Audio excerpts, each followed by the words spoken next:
দূরের মানুষ আপনাকে যখন ভালো মন্দ বলবে আপনার অতটা কষ্ট হবে না যতটা আপনার কাছের মানুষ আপনাকে ভালো মন্দ বললে কষ্ট হবে।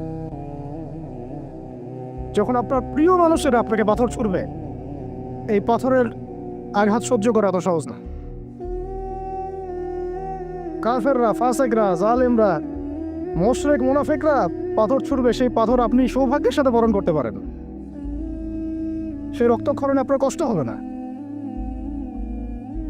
প্রিয় মানুষদের দেওয়া অপবাদ, মিথ্যাচার, গীবত, তহমত, পাথর আপনাকে এত কষ্ট দিবে, এই কষ্টের লোড আপনি সহ্য করতে পারবেন না। আর যদি আল্লাহ পাক আপনাকে সহ্য করার ক্ষমতা দিয়ে দেন, ইনশাআল্লাহ আপনি এমন ব্যক্তি হবেন যে ব্যক্তির হাতে আল্লাহ রাব্বুল আলামিন ইসলামের ঝান্ডা উঠাই দেবেন ইনশাআল্লাহ। এবং ইনশাআল্লাহ যাকে আল্লাহ রাব্বুল আলামিন পুরো কওমের জন্য কবুল করবেন ইনশাআল্লাহ। এবং পুরো শক্তি আপনার সামনে একদিন না একদিন পরাজয় বরণ করবেই, সময়ের ব্যাপার। যায়েদ বিন হারেসা রাদিয়াল্লাহু আনহু নিজের বুকটা এইভাবে আগলায় দিয়ে রাখছেন, আমার গায়ে লাগুক কি রাসূলুল্লাহ, আপনার গায়ে না লাগে। আজকে আপনি যায়েদ বিন হারেসাকে পাবেন কোথায়? কিসের ইসলামী বিপ্লবের কথা বলি আমরা? জামা ইমারা এটা ওইটা, যায়েদ বিন হারেসারাই তো নাই। ওরকম আখলাকের নেতাও যেমন আমরা পাই না, ওই রকম যায়েদ বিন হারেসাদের মতো আমরা মামুরও তো পাই না।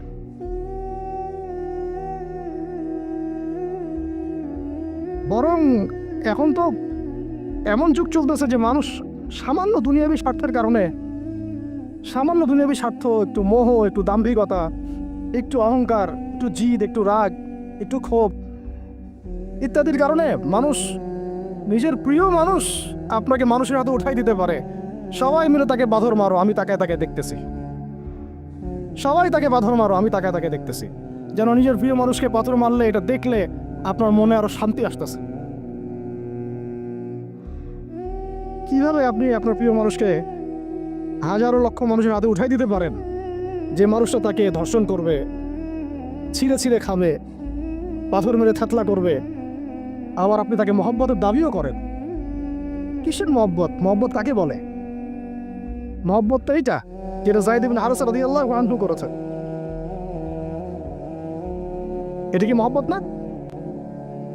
এইরকম মহব্বতের নিদর্শন কি আমাদের মধ্যে আছে? কাকে মহব্বত বলা হয় আসলে? আপনারা দৃশ্যটা চিন্তা করেন, এগুলো সিরাতের কিতাবে মজুদ, পড়েন, নিজের বুকটা তিনি আগলায় দিয়ে রাখছেন। ঠিক এরকমই উহুদের মাঠেও নিজের বুক আগলায় দিয়ে রাখছেন তালহা রাদিয়াল্লাহু আনহু।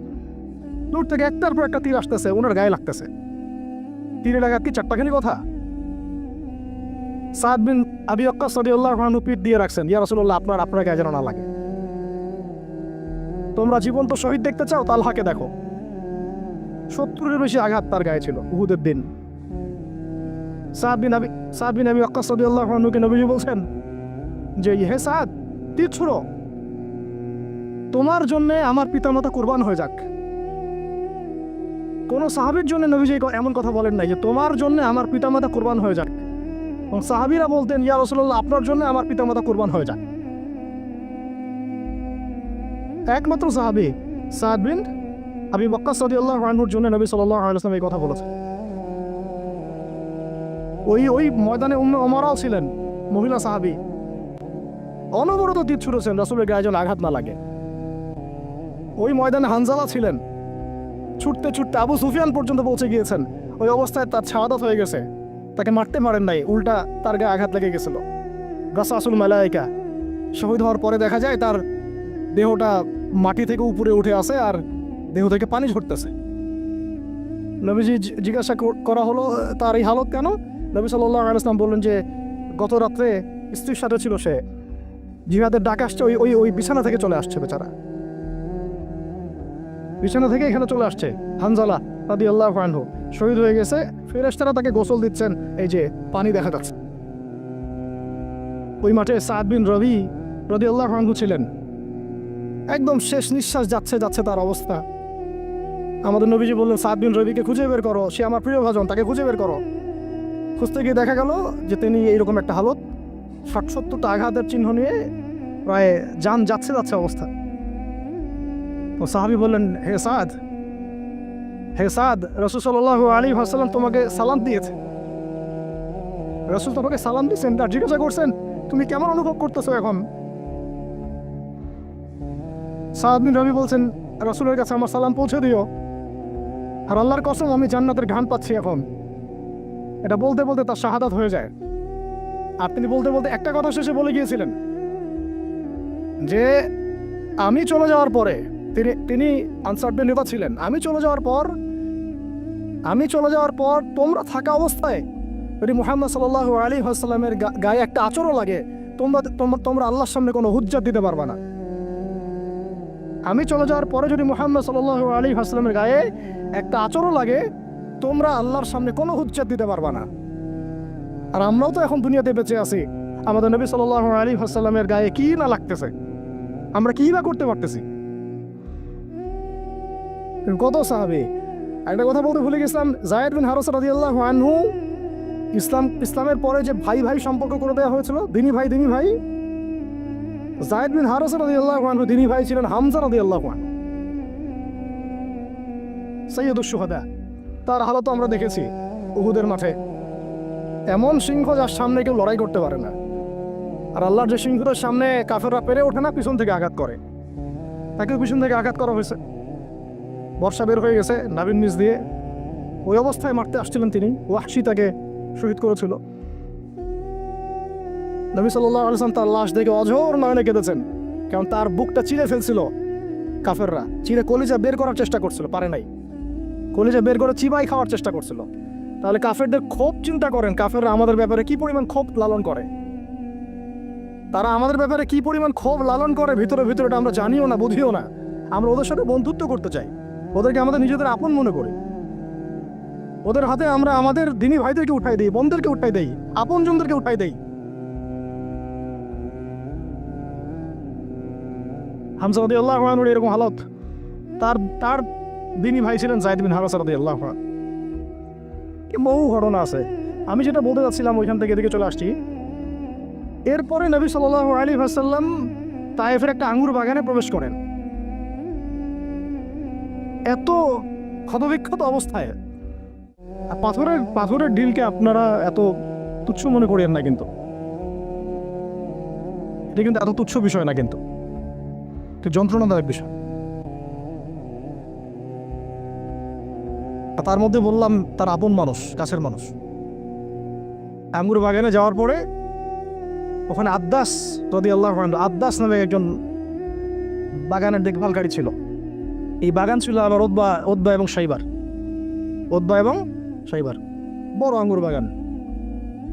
এখানে ঘটনা ঘটে গেল, নবী সাল্লাল্লাহু আলাইহি ওয়াসাল্লাম বসে আছেন, জুতা খোলার চেষ্টা করছেন, এবং আদ্দাস তিনি এসে একটু খেজুর দিয়েছেন। মায়া লাগছে তার এই লোকটাকে এইভাবে মারলো, মানুষটাকে এইভাবে মারলো। তো কিছুই চাচ্ছে না, কিছুই বলে নাই, খালি বলছে এক আল্লাহর ইবাদত করো, আর কিছু চাইছে নাকি? তো এক আল্লাহর ইবাদত করো বললো, বাস এইভাবে মারলো।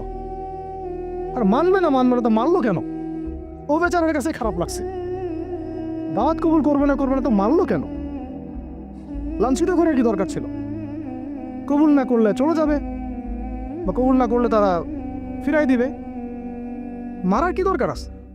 তার মায়া লাগছে খুব, সে এসে কিছু খেজুর দিছে খাইতে, পানি দিছে খাইতে।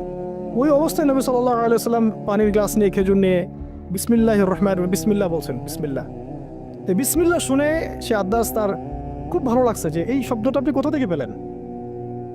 তো নবীজি তাকে জিজ্ঞাসা করছেন তোমার নাম কি? আদ্দাস। কোথায় থাকো? আমি নিনোয়ার নামক একটা জায়গা থেকে আসি। এটা শুনে নবী সাল্লাল্লাহু আলাইহি ওয়াসাল্লাম বলছেন যে ও আচ্ছা, তার মানে তুমি আমার ভাই ইউনুসের এলাকার মানুষ, তুমি আমার ভাই ইউনুসের এলাকার মানুষ। আচ্ছা, আপনি কিভাবে ইউনুসকে চিনেন?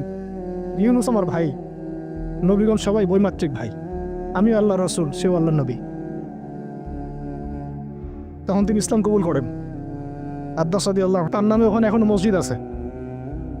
হ্যাঁ, ওখানে আপনারা গিয়ে দেখবেন মসজিদ আছে। এই জায়গায় যায়েদ বিন হারেসা রাদিয়াল্লাহু আনহুর ভূমিকাটা দেখেন। এবার নবী সাল্লাল্লাহু আলাইহি ওয়াসাল্লাম ওই জায়গায় বসে দোয়া করতেছেন, এটা শেষ অংশ। দোয়া করতেছেন, এই দোয়ার লফজ যদি আরবি থেকে আরবি বুঝতে পারতেন, তাহলে মানে আমার এতগুলো কথা বলা সার্থক হতো আর কি। মানে আমি যদি মানুষকে এই দোয়ার শব্দগুলোর অর্থ বুঝাতে পারতাম, ওই ক্ষমতা যদি আমার থাকতো, আমার মনে হয় না এই ক্ষমতা কোনো ওলামায়ে কেরামের আছে। আমার মনে হয় না এই ক্ষমতা কোনো ওলামায়ে কেরামের আছে যে এই দোয়ার শব্দগুলো আওয়ামকে বুঝাই দিবে, এক্স্যাক্টলি সেই ফিলিংস এবং ইমোশন বোঝাবে, এমন ক্ষমতা আমাদের কাউকে দেওয়া হয় নাই। শুধু এই অনুভূতিগুলো বোঝার জন্য হলেও আরবি শেখা দরকার আপনাদের, আমাদের সবারই। এগুলো অনুভূতিগুলো বোঝার জন্য হলেও আমাদের আরবি শেখা দরকার। মোনাজাতে মাকবুল কিতাবেও দোয়াটা আছে। নবী সাল্লাল্লাহু আলাইহি ওয়াসাল্লাম রক্তাক্ত অবস্থায়, ক্ষতবিক্ষত অবস্থায়, তার পাশে যায়েদ ইবনে হারেসা রাদিয়াল্লাহু আনহু, তারা আল্লাহ রাব্বুল আলামিনের কাছে দোয়া করতেছেন। এই দোয়াটার নাম হচ্ছে মাজলুমের দোয়া, দুর্বলের দোয়া। কিসের দোয়া? দুর্বলের দোয়া। দোয়ার শব্দগুলো এমন ছিল, আল্লাহুম্মা ইন্নাকা তাসমাউ কালামি, আল্লাহুম্মা ইন্নাকা তাসমাউ কালামি, হে আল্লাহ নিশ্চয়ই আপনি আমার কথা শুনছেন। আমাদের নবীজি বলছেন আল্লাহুম্মা ইন্নাকা তাসমাউ কালামি, আল্লাহ আপনি নিশ্চয়ই আমার কথা শুনছেন। ওয়া তারা মাকানি, এবং আমার যে মাকান, আমার অবস্থা আপনি দেখছেন। ওয়া তা'লামু সিররি ওয়া আলানিয়াতি, আল্লাহ আপনি আমার বাহিরের অবস্থাও জানেন, ভিতরের অবস্থাও জানেন। আমার বাহিরের হালতও আপনি জানেন, ভিতরের হালতও আপনি জানেন, প্রকাশ্য অবস্থা আপনি জানেন, গোপন অবস্থা আপনি জানেন। তা'লামু সিররি ওয়া আলানিয়াতি লা ইয়াখফা আলাইকা শাইউম মিন আমরি, আমার কোনো কাজই আপনার কাছে গোপন না। আসলে আমার কি হালত, কি অবস্থা, আমার উপর দিয়ে কি গেছে, কি গেল, কি প্রকাশ্য, কি গোপন, কি সত্য, কি মিথ্যা, আল্লাহ আপনি সব জানেন। বলা কথা না বলা কথা সব আপনি জানেন। তা'লামু সিররি ওয়া আলানিয়াতি লা ইয়াখফা আলাইকা শাইউম মিন আমরি। এরপরে নবীজি বলছেন ওয়া আনাল বাইসুল ফাকিরুল মুস্তাগীথুল মুস্তাজির আল ওয়াজিলুল মুশফিকুল মুকির আল মু'তারিফু বিযানবি। এক একটা শব্দ কিভাবে বোঝাবো আপনাদেরকে, আমার কাছে ভাষা নাই। আল্লাহ আমি দুর্দশাগ্রস্ত, আমি ফকির, আমি জিল্লতির শিকার, আমার অপরাধ আমি চিনতে পেরেছি। মানে এমন এমন শব্দ যেটা একজন নবী ছাড়া কারো মুখ দিয়ে বের হওয়া সম্ভব না। এমন এমন শব্দ যেটা ওহী ছাড়া সম্ভব না। আসআলুকা মাসআলাতাল মিসকিন, মিসকিনরা যেভাবে তোমার কাছে চায় আল্লাহ, আমি সেভাবে তোমার কাছে চাচ্ছি। ওয়া আবতাহিলু ইলাইকা ইবতিহালাল মুযনিবিয যালিল, একজন মানুষকে যখন অপদস্থ, লাঞ্ছিত করা হচ্ছে, সেই মানুষ যেভাবে আপনার কাছে চায়, আমি সেইভাবে আপনার কাছে চাচ্ছি।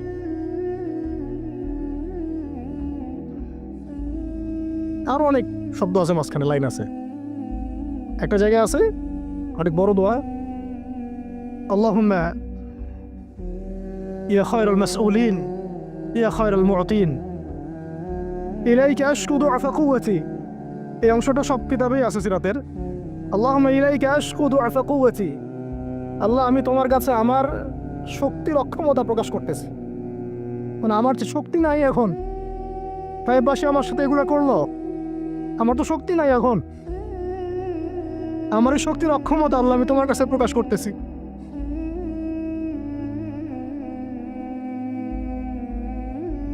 ইলাইকা আশকু দুআফা কুওয়াতি, আমার শক্তির যে কুওয়াতের অক্ষমতা, দুর্বলতা আমি তোমার কাছে প্রকাশ করতেছি। ওয়া কিল্লাতা হিলাতি, ওয়া কিল্লাতা হিলাতি, এই যে সহনশীলতা, এই সহনের যে ক্ষমতার যে ঘাটতি, এগুলো আমি তোমার কাছে পেশ করতেছি। ওয়া হাওয়ানি আলান নাস, ওয়া হাওয়ানি আলান নাস, আর এই যে পুরো মানুষ, তায়েফের পুরো মানুষ আমার সাথে যা করলো, তাদের সাথে লড়াই করার যে আমার অক্ষমতা, বা তাদেরকে বুঝানোর যে অক্ষমতা আমার, তাদেরকে যে আমি বুঝাতে পারতেছি না, এটা যে আমার অক্ষমতা, এই হালত আমি তোমার কাছে পেশ করতেছি। আল্লাহুম্মা ইলাইকা আশকু দুআফা কুওয়াতি ওয়া কিল্লাতা হিলাতি ওয়া হাওয়ানি আলান নাস। কি শব্দ! বলছি ইলা মান তাকিলুনি, আল্লাহুম্মা ইলা মান তাকিলুনি, আল্লাহ তুমি আমাকে কাদের হাতে ন্যস্ত করলা, আল্লাহ তুমি আমাকে কাদের হাতে ন্যস্ত করলা। ইলা আদুইন বাঈদিন ইয়াতাহাজ্জামুনি, আমাকে ঘর থেকে এত দূরে এনে, সেই মক্কা থেকে কত দূরে, আমাকে ঘর থেকে এত দূরে নিয়ে এসে আল্লাহ তুমি তোমার শত্রুদের হাতে আমাকে ন্যস্ত করলা। ইয়াতে হাজ্জামুনি, যারা চতুর্দিক থেকে আমাকে পাথর মারতেছে। কি আবেগ দোয়ার মধ্যে, কি ভাষা, কি লফজ। ইলা আদুইন বাঈদিন ইয়াতাহাজ্জামুনি, তুমি আমাকে আল্লাহ ঘর থেকে বের করে এত দূরে নিয়ে আসলা, শত্রুদের হাতে সমর্থ করলা, তারা আমাকে চতুর্দিক থেকে পাথর মারতেছে।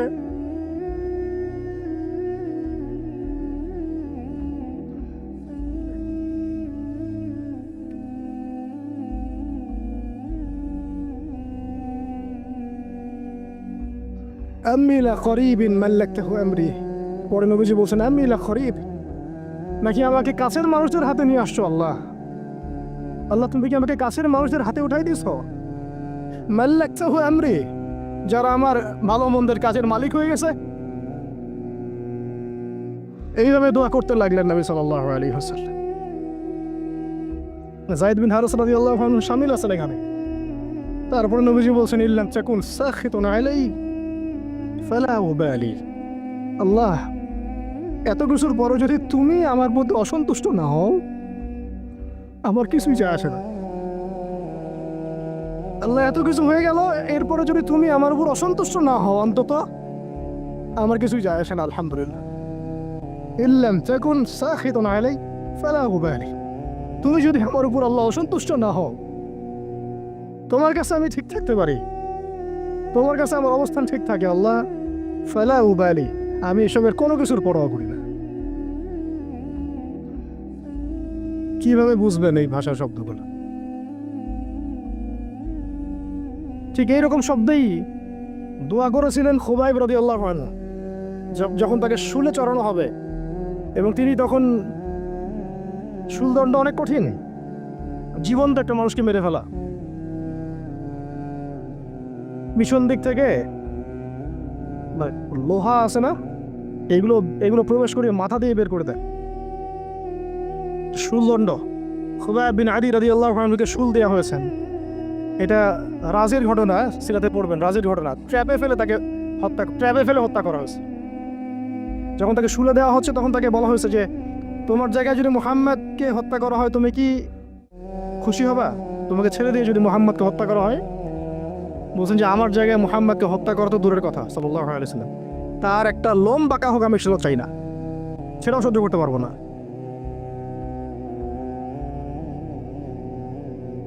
এরপর তিনি বলছিলেন, এই যে আমি বললাম ইল্লাম তাকুন সাখিতুন আলাইয়া ফালা উবালি, এরকম দোয়া খুবাইব রাদিয়াল্লাহু আনহু করেছেন। তিনি বলছিলেন তখন, লাস্তু উবালি হিনা উকতালু মুসলিমান, লাস্তু উবালি হিনা উকতালু মুসলিমান, যখন আমাকে মুসলমান হিসেবে শহীদ করে দেওয়া হচ্ছে আমি কোনো পরোয়াই করি না।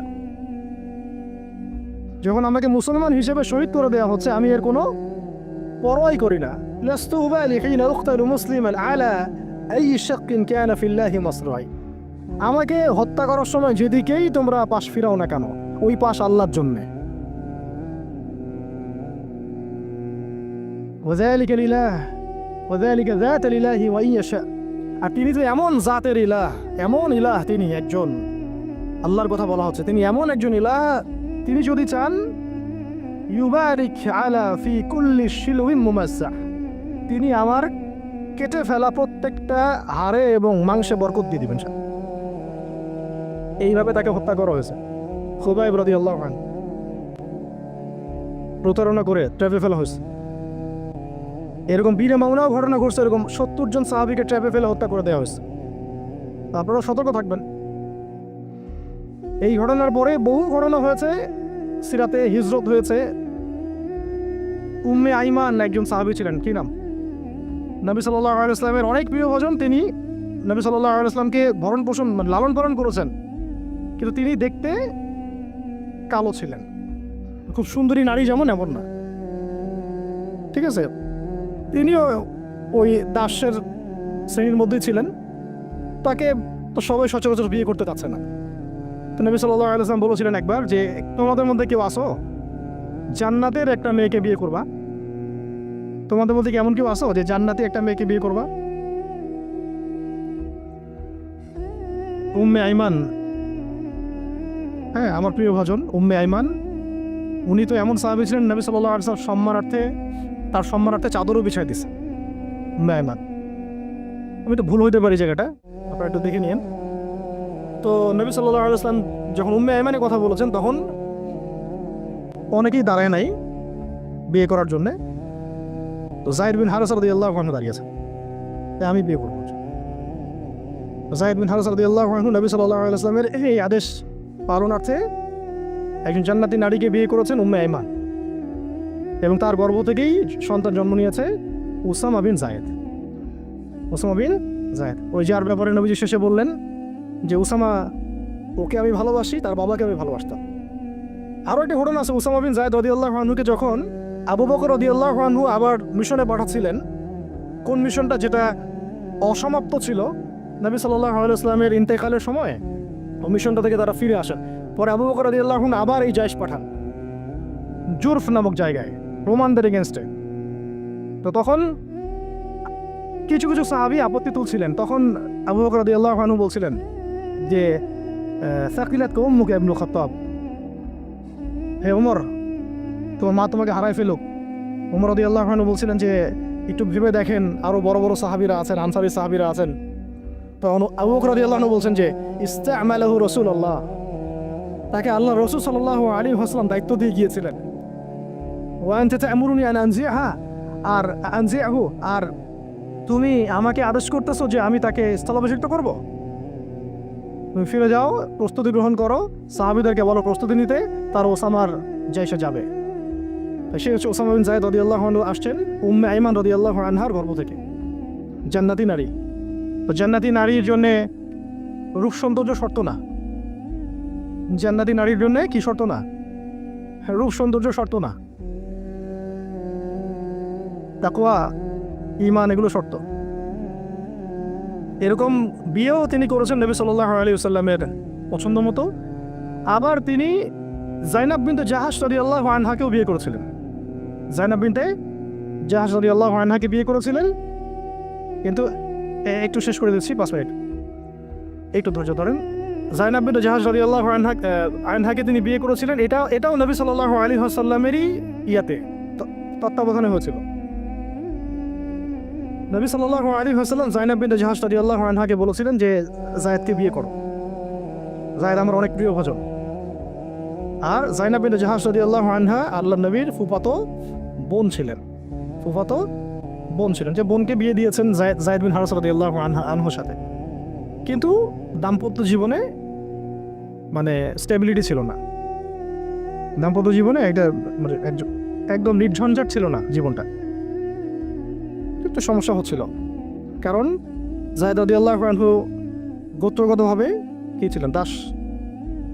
দাস, আরবের ট্রেডিশন অনুযায়ী বলছি আর কি, গোত্রগতভাবে নিচু গোত্রের, ওই সেন্সে আর কি, আমরা ইসলামের সেন্সে কথা বলছি না, আরবের ওই যে প্রচলিত যে একটা প্রথা ছিল ওই সেন্সে। আর যায়নাব বিনতে জাহাশ রাদিয়াল্লাহু আনহা উচ্চ বংশের, তা আন্ডারস্ট্যান্ডিংয়ে একটু প্রবলেম হতে পারে, হচ্ছিল এটা। ভুলেও কখনো কোনো সাহাবী সম্পর্কে সমালোচনা করবেন না, এটা আমাদের আহলে সুন্নাত ওয়াল জামায়ার আকীদা উসুল নয়। কোনো সাহাবী সম্পর্কে না, সাহাবীদের মধ্যে যা হয় হয়ে যাক, যুদ্ধ যদি হয়ে যায় তবুও সমালোচনা করা যাবে না, এই আকীদা যেন ঠিক থাকে। যারাই সাহাবীদের সমালোচনা করে তারা আহলে সুন্নাত ওয়াল জামায়াতের আকীদা থেকে সরে গেছে। তো এখানে সাহাবীদের কোনো সমালোচনার সুযোগ নাই। কিন্তু দাম্পত্য জীবনে মনোমালিন্য হচ্ছিল, এটা খুব স্বাভাবিক বিষয়। বহু সাহাবীর জীবনে এমন অনেক ঘটনাই ঘটেছে, একাধিক বিয়ে, একাধিক তালাক, একাধিক অনেক কিছু হয়েছে। মানুষ হতে পারে, কখনো ভ্যালিড কারণ থাকতে পারে, কখনো মানুষ শয়তানের প্ররোচনা থাকতে পারে, কখনো জিন শয়তানের প্ররোচনা থাকতে পারে, কখনো আরও অন্য কিছু হতে পারে। তো যাই হোক, এখন তালাক হয়ে গেছে। যায়েদ বিন হারেসা রাদিয়াল্লাহু আনহু যায়নাব বিনতে জাহাশ রাদিয়াল্লাহু আনহাকে তালাক দিয়ে দিয়েছে। এরপরে নবী সাল্লাল্লাহু আলাইহি ওয়াসাল্লাম বিয়ে করেছেন যায়নাব বিনতে জাহাশ রাদিয়াল্লাহু আনহাকে। এইটা নিয়ে আরবের মধ্যে একটু কথা ছড়াছড়ি হচ্ছিল যে পালক পুত্রের স্ত্রীকে বিয়ে করেছে।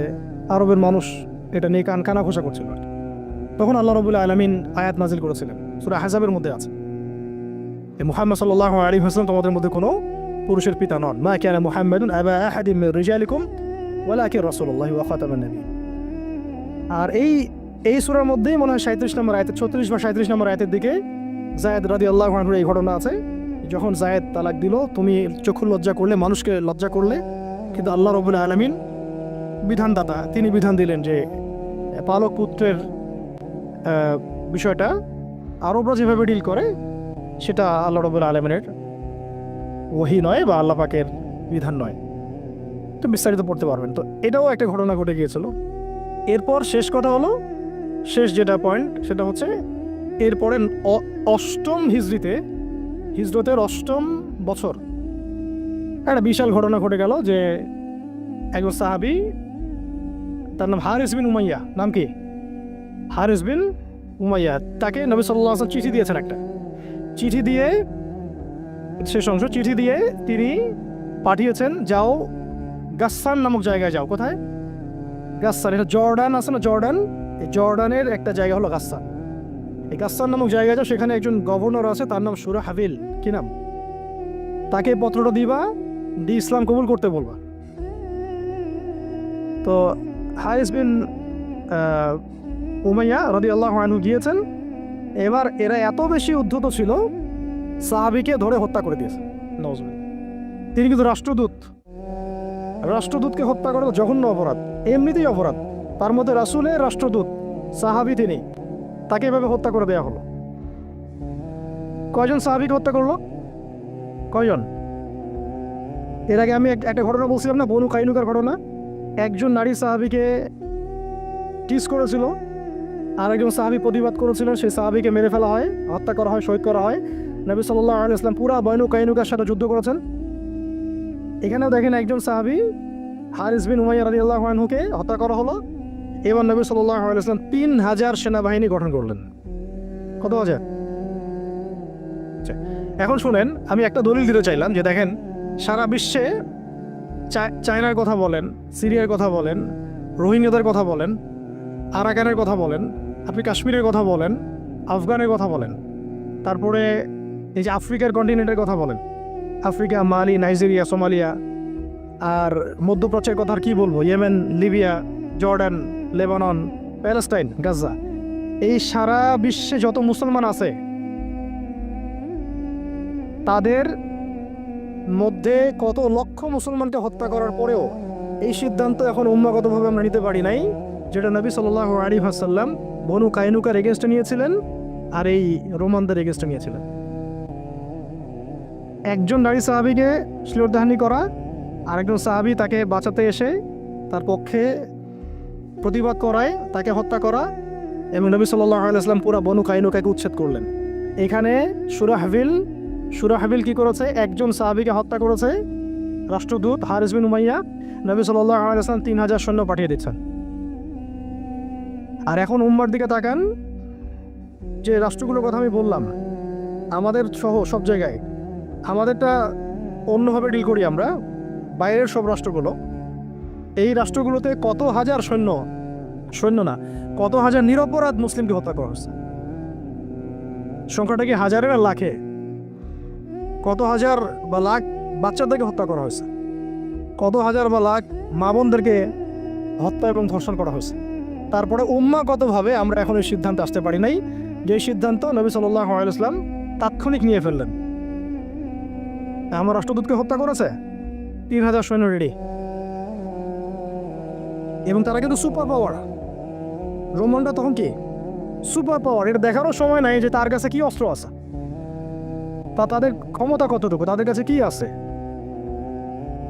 তাদের সৈন্য সংখ্যা কত, আয়তন সংখ্যা কত, ওদের অর্থনীতি কত সমৃদ্ধ, কোনো কিছুর পরোয়া সাহাবায়ে কেরাম করেন নাই।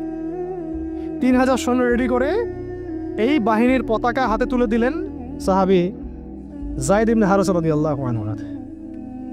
কার হাতে? চিন্তা করেন, তায়েফের সাথী, রাসূল সাল্লাল্লাহু আলাইহি ওয়াসাল্লাম প্রিয় ভাজন, তায়েফের সাথী, জান্নাতি নারীকে বিয়ে করেছেন,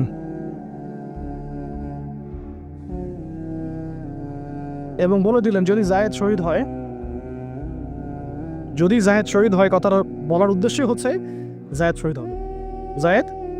শহীদ হবে, হতে পারে ইনশাআল্লাহ, তাহলে পতাকা উঠায় নেবে আব্দুল্লাহ বিন রাওয়াহা রাদিয়াল্লাহু আনহু। যদি আব্দুল্লাহ বিন রওয়াহা শহীদ হয়, পতাকা উঠাই নেবে জাফর ইবনে আবি তালেব। যদি জাফর শহীদ হয় বা আব্দুল্লাহ বিন রওয়াহা শহীদ হয়, তাহলে পতাকা তোমাদের মধ্য থেকে কাউকে তোমরা আমির বানায় নিও।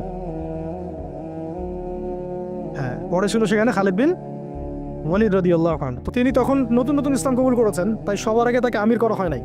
খালিদ বিন ওয়ালিদ রাদিয়াল্লাহু আনহু প্রায় 100টার মতো যুদ্ধ করেছেন ইসলামের পক্ষে। কোনো যুদ্ধে তিনি হারেন নাই, কোনো যুদ্ধে পরাজয় বরণ করেন নাই। ওগুলো যুদ্ধে বিপর্যয় তো তার হাত দিয়ে হয়েছে, তাই না? তো তিনি যুদ্ধ কৌশলে অনেক পারদর্শী, খালিদ বিন ওয়ালিদ রাদিয়াল্লাহু আনহু।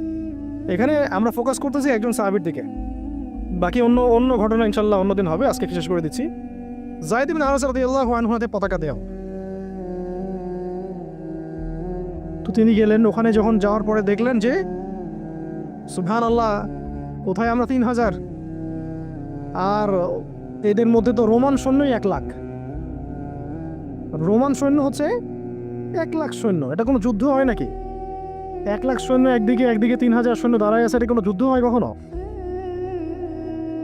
এই যুদ্ধ, এইরকম সৈন্য সংখ্যা থাকলে, এরকম কুওয়াতের ব্যাপার থাকলে, কোনো স্কলারশিপ অফ ইসলামও এখন বলবে না যে ওদের সাথে যুদ্ধ করা যায়।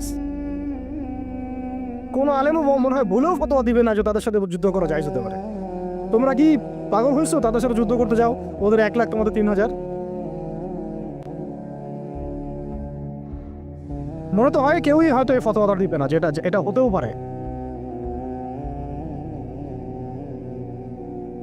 ইসরায়েলে এত পাওয়ার, তোমরা কিসের জন্য হামাসের পক্ষে কথা বলো? এত বড় সুপার পাওয়ার, তালেবানরা পারবে ওদের সাথে? এরকমই তো কথা চলতেছে সবাই, না? বা বাংলাদেশের মুসলমান, পাকিস্তানের মুসলমান, আফগানের মুসলমানদের কি আছে? ভারতের এত বড় বড় পারমাণবিক অস্ত্র আছে। ভাবটা তো এইরকমই না? এবং এগুলোকে হিসাব কিতাব করে অনেকেই, অনেক কাফেররা বলে বলুক, মানে ফাসেকরা বলে বলুক, মোরতাদরা বা রামবাম প্রগতিশীল, এরা তো যা ইচ্ছা তাই বলেই। ওদের কথা আমরা কখনো দেখিও না। কিন্তু ইসলামপন্থী বহু মানুষও বলে যে তোমরা তো সুইসাইড করতে চাচ্ছ, সুইসাইড অ্যাটেম্প্ট হবে এটা। ওরা এত শক্তিশালী, আমাদের কিছুই নাই, অর্থনীতি দুর্বল, জনবল দুর্বল, আমাদের সংখ্যা দুর্বল, অস্ত্রশস্ত্র দুর্বল। মুসলমানরা কখন এগুলোর বলে কখনো জয়লাভ করে নাই। মুসলমানরা জয়লাভ করেছে সবসময় ইমানের বলেই। এটা ছিল মূল হাতিয়ার। তারপরে যুগের প্রয়োজনে আধুনিকতার প্রয়োজন আছে, সেটা ইমান বিবর্জিত না, ইমানটা সবার আগে। তো ইমানই তো পরাজয়, অস্ত্র দিয়ে তো আর কিছু করতে পারবেন না। এখন যদি আমাদেরকে পারমাণবিক বড় বড় অস্ত্র দিয়ে দেওয়া হয়, তবুও তো মনে হয় যুদ্ধের পথে কেউ হাঁটতে চাবে না, জিহাদের পথে কেউ হাঁটতে চাবে না। বলবে যে এটা তো সুইসাইড অ্যাটেম্প্ট হবে। ওরা তো এতগুলো দেশের সমন্বয় গঠিত, ইসরায়েলের সাথে তো এত কান্ট্রি আছে, তোমাদের সাথে কারা আছে?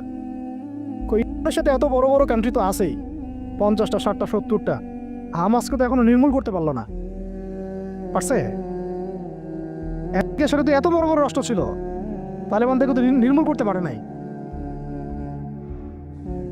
তো মিসাইল তো এখনো দেখা যায় পৃথিবীর বুকে। তো জাতিগতভাবে আমরা ওই জায়গায় হাঁটতেই পারি নাই, ওই পথে আমরা হাঁটতে পারি নাই। শুধু দাওয়াত দিয়ে সারা বিশ্বে খিলাফা কায়েম হবে না। যারা বলে দাওয়াতই একমাত্র মেহনত, শুধুমাত্র দাওয়াত দিয়ে সারা বিশ্বে খিলাফা কায়েম হবে না, ইসলামী ইমারা কায়েম হবে না। আপনারা 100 বছর দাওয়াত দিতে থাকেন, ইমারা কায়েম হবে না। শুধু দাওয়াত দিয়ে রাসূল সাল্লাল্লাহু আলাইহি ওয়াসাল্লাম একেবারে আরব আজম এইটা জয় করেন নাই। দাওয়াতের সাথে জিহাদও ছিল। হ্যাঁ, এটা আলাদা আলোচনা, যে এটা শর্ত কি হবে, প্রস্তুতি কি হবে, উসুল কি হবে, এটা আলোচনা করতে চাইলে আলোচনা হতে পারে। আলোচনার তো জায়গায় রাখেন নাই আপনারা, সব তো বন্ধ, তো দরজাই বন্ধ। বরং এগুলো নিয়ে যারাই 2-4টা কথা বলছে, ওরা তো শেষ, সমাজই ওদেরকে মেনে নেয় নাই। ইসলামপন্থী ভাই বোনরাই মেনে নেয় নাই, কাফেররা মানা তো বহু দূরের কথা। কাফেররা তাদের মাথার দাম নির্ধারণ করছে আর কি। কিন্তু আস্তে আস্তে বিশ্ব এদিকে যাবেই, আমরা চাই আর না চাই, ওয়ার্ল্ড এদিকে যাবে, আখিরুজ্জামানের দিকেই যেটা থাকবে।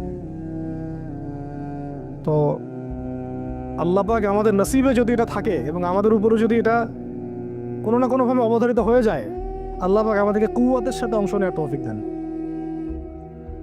এবং সব দিক থেকে আধ্যাত্মিকভাবে, ইমানের দিক থেকে, আমলের দিক থেকে, আখলাকের দিক থেকে, সমাজের দিক থেকে, জ্ঞানের দিক থেকে আল্লাহ পাক ওই রকম চেতনা এবং প্রস্তুতি আমাদের মনের মধ্যে দান করে দেন। প্রস্তুতি তো আগে মনের বিষয়। তো শেষ করতেছি, এবার এই যায়েদ ইবনে হারিসা রাদিয়াল্লাহু আনহু এখানে আলোচনা হচ্ছে, আমরা কি যুদ্ধ কালকে করব, নাকি মদিনা থেকে সৈন্য পাঠাতে বলবো, নাকি আমরা অন্য কোনো পথে যাব, নাকি ব্যাকফুটে যাব, নাকি পত্র পাঠাবো রাসূলকে জানাবো বিষয়টা। তো দেখা গেল পরের দিন সৈন্য 1 লাখ না, সৈন্য 2 লাখ সৈন্য, আরও গাসসানি গোত্রের বিভিন্ন জায়গা থেকে আরবরা আসছে, আরও 1 লাখ। এবার ফতোয়া কোন জায়গায় যাইতো আমরা হইলে? ফতোয়া যাইতো একটা জায়গায়, এখান থেকে পালায় হিজরত করো, এখান থেকে পালায় হিজরত। তোমরা কি জানো না নিজের জান বাঁচানো ফরজ? আর সুবহানাল্লাহ, এমন একটা ব্যাপার জানেন, শয়তানও কোরআন হাদিস থেকে দলিল দিতে পারে। হ্যাঁ, আমার অভিজ্ঞতা থেকে আমি দেখছি, আমার অভিজ্ঞতা থেকেও দেখছি একটা, যে একজনকে বলা হচ্ছিল যে এটা না আপনার আমার মাঝে চুক্তি হয়েছে, হ্যাঁ, তো এই চুক্তি মানতে আপনার অসুবিধা কোথায়? সে বলতেছে যে এই চুক্তি যখন হয়েছে তখন আমি বুঝতে পারি নাই কোনটা ঠিক কোনটা বেঠিক, তো এখন বুঝতে পারছি যে এটা ঠিক ছিল না। আর হাদিসে আছে মুমিন এক গর্তে যেন 2 বার না যায়। আমাকে হাদিস দিয়ে দলিল দিয়ে দিল, কি বুঝলেন? তো এমন একটা অবস্থা যে দলিল কোরআন হাদিস থেকে এখন মনে হয় শয়তানও দিতে পারে। আল্লাহ পাক আমাদেরকে হেফাজত করেন। তো আলেমদের সংস্পর্শে থাকতে হয় এই কারণেই, তাহলে আমরা বুঝতে পারবো না যে আসলে কোনটা পরিশুদ্ধ দলিল, গ্রহণযোগ্য দলিল। শেষ কথা হচ্ছে, এবার দেখা গেল 2 লাখ সৈন্য, এখানে আলোচনা হচ্ছে যুদ্ধ হবে কি হবে না। একজন সাহাবী আব্দুল্লাহ বিন রওয়াহা, যিনি কমান্ডার ছিলেন পরে, তিনি বললেন যে তিনি এমন একটা জ্বালাময়ী বক্তব্য দিলেন, ওই বক্তব্য শুনে সাহাবায়ে কেরাম একদম ডিটারমাইন্ড হয়ে গেলেন যে কালকে যুদ্ধ হবে। আমরা চিঠিও পাঠাচ্ছি না, আমরা ফিরেও যাচ্ছি না, মদিনা থেকে আমরা বিগ ব্যাকআপ, আমাদের সৈন্য দরকার নেই। বিশাল বক্তব্য ছিল, এটা সিরাতের কিতাবে আছে, শুধু এতটুকু বলতেছি। উনি 2টা লাইন বলেছেন স্পেশালি। একটা হলো যে, হে আমার ভাইরা, আমরা কি উদ্দেশ্যে বাসা থেকে বের হয়েছি আজকে? আমরা কি অর্জনে বের হই নাই? সাহাবীরা বলছেন হ্যাঁ, যদি আমরা কালকে যুদ্ধ করি এবং শহীদ হই, তাহলে আমরা জান্নাতে হুরিন আইনদের সাথে আমাদের মঞ্জিল, আমাদের আমাদের বাসস্থান ইনশাআল্লাহ অবধারিত হয়ে যাবে। আর যদি আমরা গাজী হই, তাহলে আমরা সারা জীবন আল্লাহর কাছে সম্মানিত থাকব। আর যদি আমাদের দেহকে কেটে দ্বিখণ্ডিত করে ফেলা হয়, তো এটার জন্যই তো আমরা বাসা থেকে বের হয়েছি। এইরকম কয়েকটা কথা উনি বলে, অল্প কথা,